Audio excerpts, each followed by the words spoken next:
Olá, energúmenos! Tudo bem por aí? Olha só, voltamos para falar sobre verbos novamente, né? Dando continuidade à matéria verbos. Isso mesmo, já falamos sobre definição, flexões, tempos primitivos, tempos derivados, não todos ainda, não é verdade?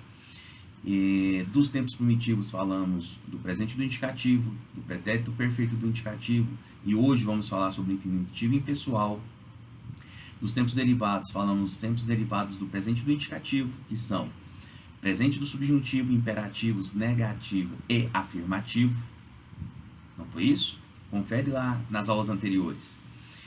Falamos sobre os tempos derivados do pretérito perfeito do indicativo, que são pretérito mais que perfeito do indicativo, pretérito imperfeito do subjuntivo e futuro do subjuntivo. Falamos sobre os seus valores semânticos, que é de suma importância, vocês têm que entender isso. Os valores semânticos interferem diretamente na interpretação de texto, ok? E na própria formação das orações, quando formos falar de correlação verbal. Nós vamos falar aqui ainda sobre isso, ok, energúmenos?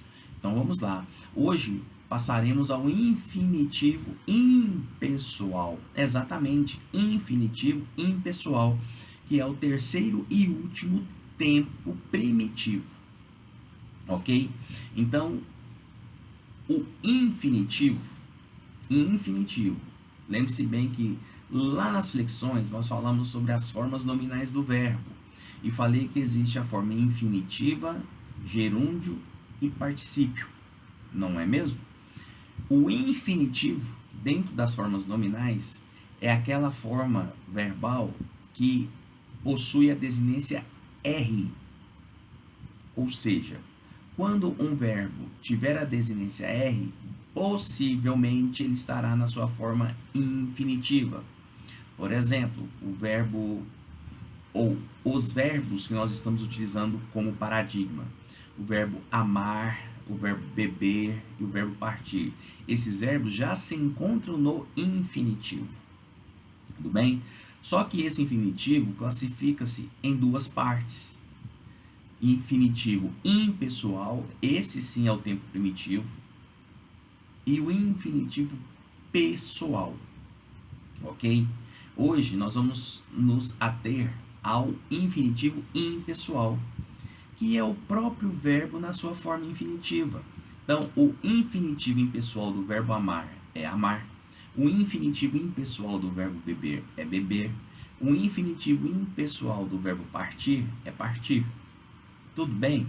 Então, com isso, nós temos as conjugações de verbos de primeira, segunda e terceira conjugação no infinitivo impessoal. Tudo bem? Derivados do infinitivo impessoal. Agora sim, vamos lá. Papel e caneta à mão sempre para que vocês possam anotar os mecanismos de construção dos tempos derivados. Tudo bem? Vamos lá? Primeiro tempo derivado do infinitivo impessoal é o futuro do presente do indicativo. Isso mesmo, futuro do presente do indicativo.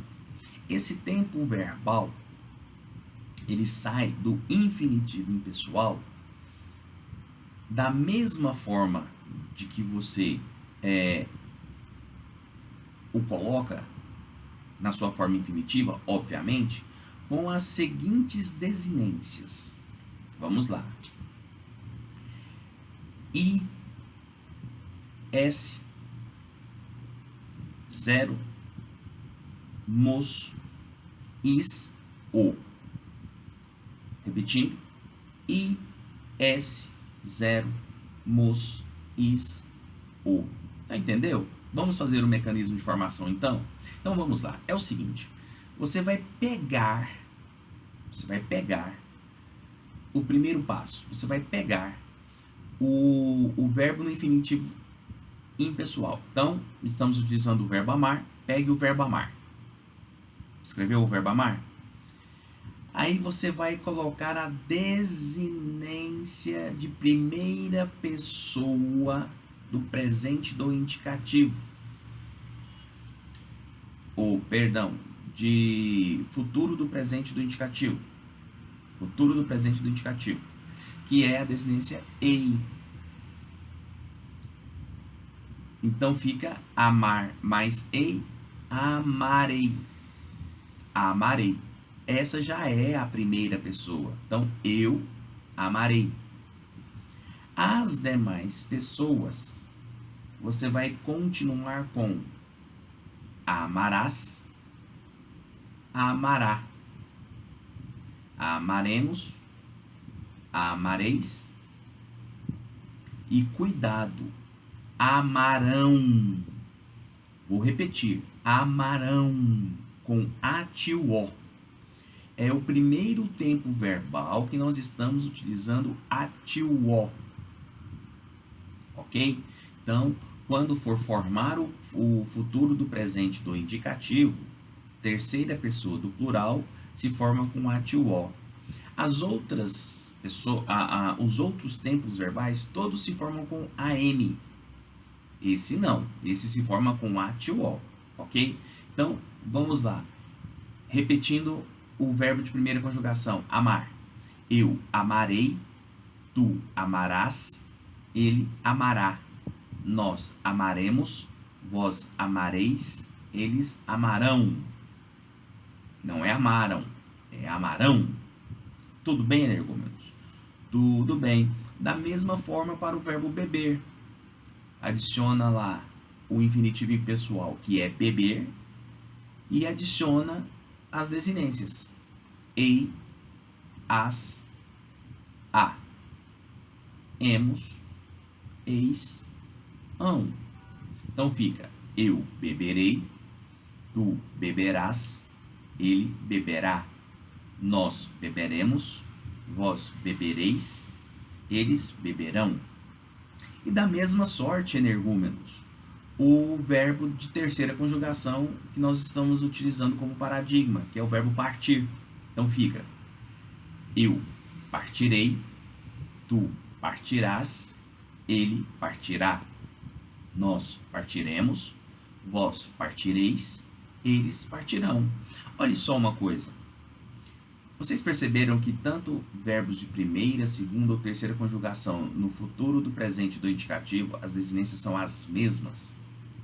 É verdade, são as mesmas. Portanto, a única repito, a única situação que você deve saber para formar o futuro do presente do indicativo é realmente saber as desinências. Tudo bem, energúmenos? Ficou claro isso? Muito bem. E agora, qual que é o valor semântico do futuro do presente do indicativo? Vamos lá? Quando nós falamos de futuro do subjuntivo, eu disse que era o tempo verbal da probabilidade. Lembra-se disso? Lembrou? Probabilidade. Da eventualidade. Ou seja, o evento, a ação acontecer, tendia a zero. Lembra-se disso? Pois é. No futuro do presente do indicativo, nós temos como valor semântico que essa ação, ou esse tempo verbal, é utilizado para indicar fatos certos ou prováveis posteriores ao momento da enunciação. De novo, esse tempo é utilizado para indicar fatos certos ou prováveis posteriores ao momento da enunciação. Só que tem um detalhe, esse fato certo ou provável, a certeza dele acontecer está muito próxima. Diferentemente do futuro do subjuntivo, que é ao contrário. A certeza do fato não acontecer é muito grande. Aqui a certeza do fato acontecer é muito grande.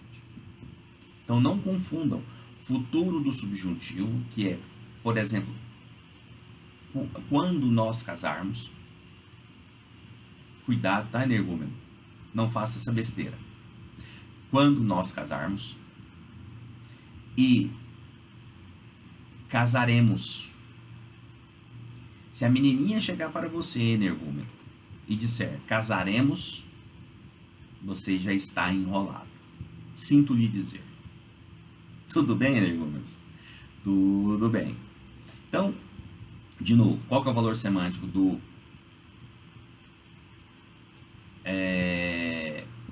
futuro do presente? O valor semântico do futuro do presente é indicar fatos certos ou prováveis posteriores à enunciação. Certo? Tudo bem? Tudo bem. Bom, qual que é o outro tempo verbal que nós temos derivado do infinitivo impessoal? Vamos lá? Vamos saber qual é? Muito bem. É o futuro do pretérito. Por favor, não confunda futuro do presente com futuro do pretérito. Como já diziam os velhos filósofos, uma coisa é uma coisa, outra coisa é outra coisa. Ok? Então vamos lá. Futuro do pretérito, qual que é a formação? Você vai pegar o verbo no infinitivo impessoal, o primeiro passo. Da mesma forma lá do futuro do presente. Pegue o verbo e coloque no infinitivo impessoal. E aí você vai colocar as desinências ia, seguindo, obviamente, as conjugações, as pessoas gramaticais. Então vamos lá, vou pegar o verbo amar. Amar mais ia, já tenho a primeira pessoa do presente do futuro do pretérito, do indicativo. Primeira pessoa do futuro do pretérito do indicativo. Então, eu amaria. E aí você vem conjugando e adicionando a esse ia as desinências de presente do indicativo. Tu amarias, olha o Szinho, ele amaria, desinência 0. Nós amaríamos, desinência mos, vós amaríeis. Amaríeis não é amarieis, é amarieis. É uma paroxítona terminada em ditongo, ok? E eles amariam. Então, repetindo, como fica a formação do futuro do pretérito do indicativo? Eu amaria, tu amarias, ele amaria. Nós amaríamos, vós amaríeis, eles amariam. Da mesma sorte, você vai conjugar o verbo de segunda e terceira conjugação. Verbo beber e partir. Vamos lá? Pega o verbo beber primeiro, né? Na sequência. Pegue o verbo beber, coloque ia e conjugue. Eu beberia, tu beberias, ele beberia.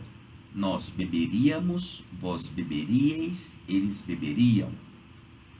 E da mesma sorte, o verbo partir na terceira conjugação. Eu partiria, tu partirias, ele partiria. Nós partiríamos, vós partiríeis, eles partiriam. E aí você consegue conjugar qualquer verbo regular no futuro do pretérito, do indicativo. Tudo bem, energúmenos? Tranquilo.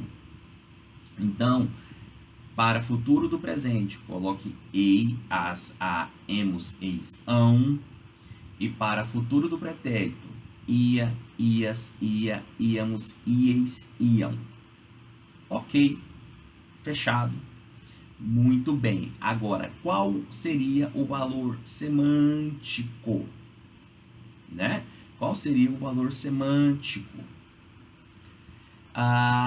Esse tempo é utilizado para designar ações posteriores à época de que se fala. Olha só, esse tempo é designado para utilizar ou para indicar, para designar ações posteriores à época da fala.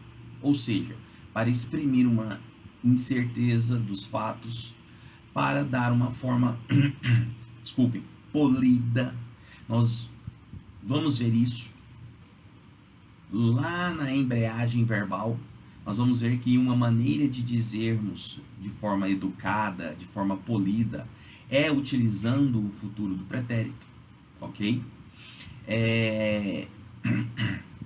Frases interrogativas, frases denotando indignação, tá? Frases indicando condicionalidade. E aí nós vamos lá na correlação verbal, porque há um tempo que se correlaciona com o futuro do pretérito para indicar essa condicionalidade, ok? Então, essas são as aplicações que nós utilizamos semanticamente para o futuro do pretérito. Ok, energúmenos? Então, nós vamos para o último tempo derivado do infinitivo impessoal agora, que é o presente do presente do indicativo não, pretérito imperfeito do indicativo. Lembre-se que nós já falamos do pretérito imperfeito do subjuntivo, que é tempo derivado do pretérito perfeito do indicativo. Ok? Portanto, nós vamos falar agora sobre o pretérito imperfeito do indicativo, que é derivado